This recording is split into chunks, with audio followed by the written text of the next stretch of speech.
बिस्मिल्लाहिर्रहमानिर्रहीम, अस्सलाम वालेकुम मेरी स्टूडेंट। अब यहाँ पर इन्वर्स ऑफ 3/3 मैट्रिक्स, यानी कि आपको अगर 3 रोज़ और 3 कॉलम्स गिवन है तो उनके मैट्रिक्स का इन्वर्स किस तरह से कैलकुलेट करना है वो मैं करना सिखाऊंगी। तो सबसे पहले हम सोल्यूशन स्टार्ट करेंगे। सोल्यूशन में आपको ए मैट्रिक्स जो गिवन है उसके 3 रोज़ हैं और 3 कॉलम है। 2/2 का इन्वर्स का तरीका अलग है और 3/3 का इन्वर्स का तरीका अलग है। सबसे पहले इसका फार्मूला लिखेंगे, A inverse is equals to 1/a determinant multiply C transpose. यहाँ पे सी से मुराद है कोफैक्टर। अब सबसे पहले इसमें जो फर्स्ट स्टेप आपने करना है वो आपने मालूम करना है ए डिटर्मिनेंट। ये 3/3 मैट्रिक्स का ए डिटर्मिनेंट मैं समझा चुकी हूँ, इस मेरे चैनल पे इसकी वीडियो मौजूद है, लेकिन फिर मैं आपको एक्सप्लेन कर देती हूँ। जब भी आप 3/3 का डिटर्मिनेंट निकालेंगे तो एक बात याद रखना है कि इन पोजीशंस के अपने साइन होते हैं और पहला शुरू होता है प्लस से, plus minus plus minus plus minus plus minus plus. अगर मुझे डिटर्मिनेंट निकालना है तो जो पहला नंबर है वो है 2 और इधर साइन है प्लस और 2 के पास भी प्लस का साइन है और यहाँ पे आप मैट्रिक्स बना के छोड़ देंगे। फिर आप लगाएंगे -3 का अपना साइन है प्लस और यहाँ एक मैट्रिक्स बना के छोड़ देंगे। फिर आपके पास नेक्स्ट साइन है प्लस और उसका अपना साइन है -1 और ये हम मैट्रिक्स बना के छोड़ देंगे। अब यहाँ वैल्यूज़ कैसे आएंगी, हमने पहला नंबर लिया है 2, इसकी रो को हम बंद कर देंगे और ये जिस कॉलम में आता है उसको भी 1 1 2 -1। अब ये जो 3 है ये इस रो में आ रहा है तो उस रो को और उस कॉलम को हम क्लोज़ करेंगे तो हमारे पास बचेगा 1 0 1 -1। ये नंबर जिसमें आ रहा है -1 इसको और तो बचेगा 1 1 0 2।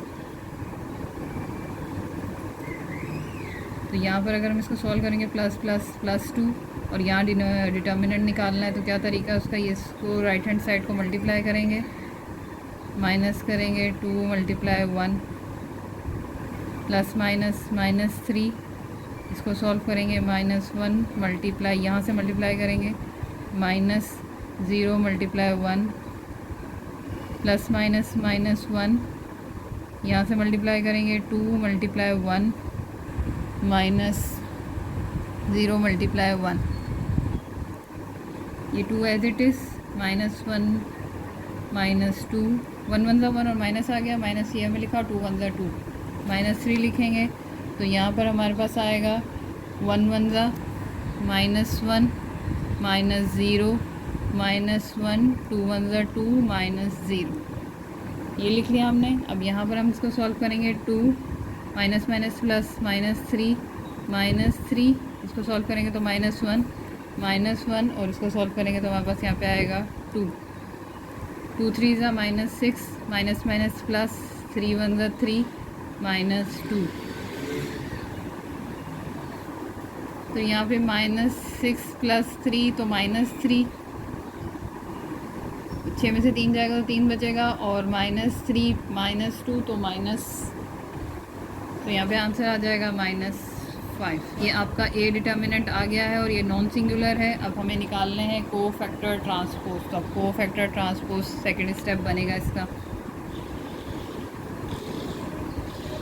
कोफैक्टर ट्रांसपोज कैसे निकलेंगे, अब यहाँ पे हमें कोफैक्टर ट्रांसपोज निकालना है। सी टी इज़ इक्वल और इसके यहाँ पे टी लगेगा। अब यहाँ पे ये पहले शुरू होगा, ये plus minus plus minus plus minus plus minus plus. क्या किया कि हमने ये मैट्रिक्स बनाए हैं 1 2 3, फिर ये बिल्कुल इसी के साइज़ के नीचे ये 6 मैट्रिक्स बन जाएंगे, हमारे पास 9 मैट्रिक्स बन जाएंगे। अब इनको सॉल्व कैसे करना है, तो सबसे पहले आपने ये वाली कॉलम को बंद करना है और इस रो को बंद करना है। तो जब आप बंद करेंगे तो आपके पास आंसर आएगा 1 1। इसको बाद सॉल्व करेंगे तो यहाँ पे बचेगा 1 1 0 -1, इसको सॉल्व करेंगे तो बचेगा 1 1 0 2। अब चूँकि हम सेकंड लाइन में जा रहे हैं तो इस सेकंड लाइन पे ये पेंसिल रख देंगे। तो जब सेकंड लाइन पे रखेंगे तो पहले कॉलम को अगर हम इस तरह से बंद करेंगे तो हमारे पास बनेगा 3 -1 और 2 -1, 3 -1 2 -1। सेकंड रो को कॉलम को हम करेंगे तो हमारा बचेगा 2 -1 0 -1। थर्ड वाले को करेंगे तो हमारे पास बचेगा 2 3 और 0 2। अब ये थर्ड रो को हम अगर ज़रा बंद कर दें तो हमारे पास थर्ड रो और जो भी आपने मैट्रिक्स फिल करना है उसके रो और कॉलम दोनों को क्लोज कर दें। तो ये हमने किया तो हमारे पास बचा 3 -1 1 और 1, 2 -1 1 और 1 और लास्ट में बचेगा 2 3 1 1। ये आपके पास को फैक्टर्स की वैल्यूज़ आ गई हैं। अब इनको सॉल्व करेंगे हम आगे। अब इसको सॉल्व कैसे करना है, सबसे पहले आपके पास ये जो नंबर है यहाँ पर आपने क्या करना है, प्लस तो बाहर वैसे ही जाएगा लेकिन यहाँ डिटर्मिनेंट निकालना है, सिंपल डिटर्मिनेंट। इस वैल्यू को इससे मल्टीप्लाई करना है और इस वैल्यू को इससे मल्टीप्लाई करना है और माइनस करना है। ये सारी वैल्यूज़ मैं यहाँ पे लिखती हूँ आपके लिए। पहली वैल्यू जो हमारे पास वो बनेगी, यहाँ हम प्लस लगाएंगे,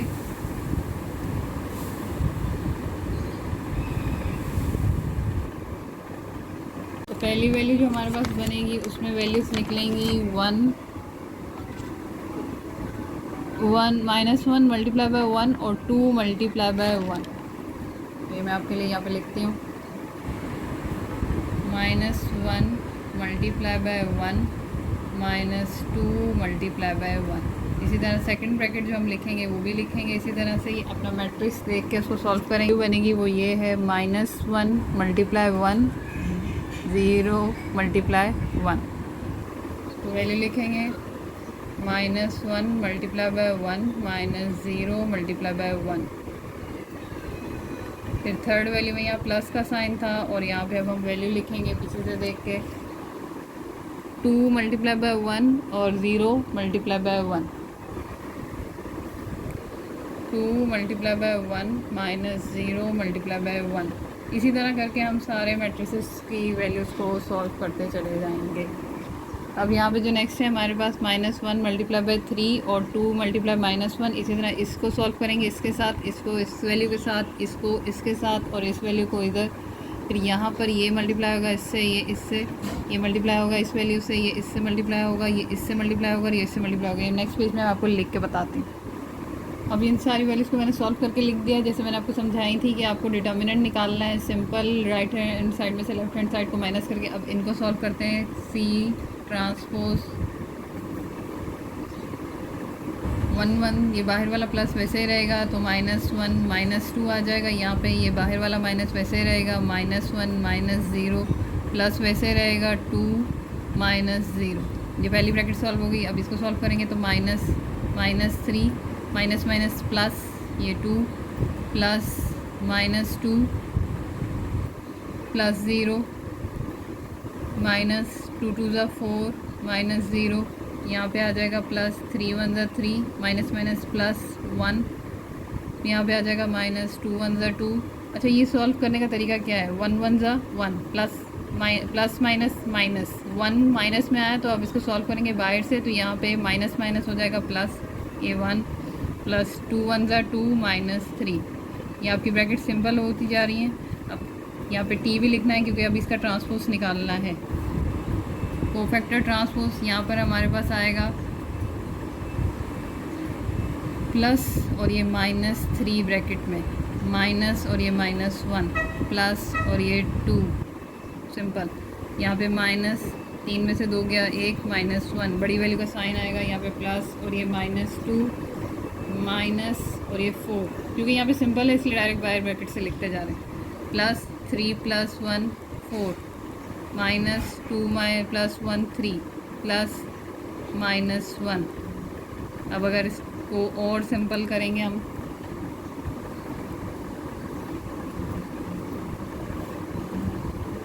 -3 + 1 2 + 1 -2 -4 4 -3 और -1। अब ट्रांसपोज कैसे निकलेगा, सबसे पहले ये इसका टी लगा दें। जब तक टी लगा रहेगा इसका मतलब है ट्रांसपोज कैलकुलेट नहीं हुआ। ट्रांसपोज का मतलब है रो को कॉलम और कॉलम को अपने रो में चेंज करना।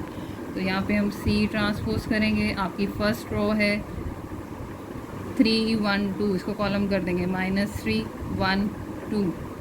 सेकेंड रो कॉलम में शिफ्ट होगी तो -1 2 और +1 -2 और -4। फिर ये आएगा 4 -3 और -1। जब ये ट्रांसपोज निकल आएगा तो इसका मतलब ये टी लिखने की ज़रूरत नहीं है। तो आपके पास कोफैक्टर ट्रांसपोज आ गए। हम लास्ट स्टेप करेंगे, इसमें फार्मूले में वैल्यूज़ डालेंगे और इसको सॉल्व कर देंगे।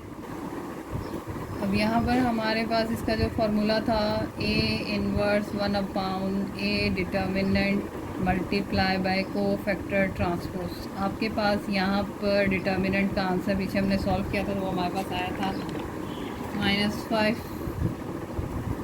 कोफैक्टर के ट्रांसपोज आपने निकाले हैं -3 1 2 1 -2 -4 और 4 -3 और -1। ये आंसर हो गया है। यहाँ आप इसको सिंपल कर सकते हैं कि ये वैल्यू उनके साथ डिवाइड भी कर देंगे, इधर भी छोड़ देंगे, तो ये आपका हो गया है आंसर।